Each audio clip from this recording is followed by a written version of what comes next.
Welcome to Penrose Learning, where we make understanding easy. You'll start by confirming prerequisites.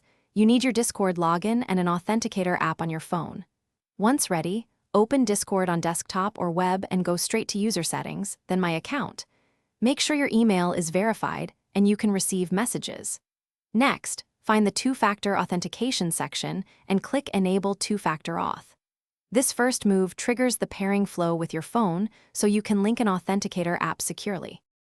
Once the QR code appears, open your authenticator app and either scan it or manually add the 32-character key. This establishes the shared secret.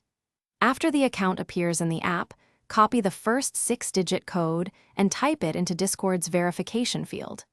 Discord then confirms the pairing and turns on 2FA. Make sure to immediately save the printed backup codes somewhere safe or enable SMS fallback, so you won't lose access if your phone is unavailable.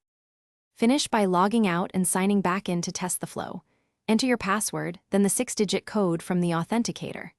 If that works, 2FA is correctly configured.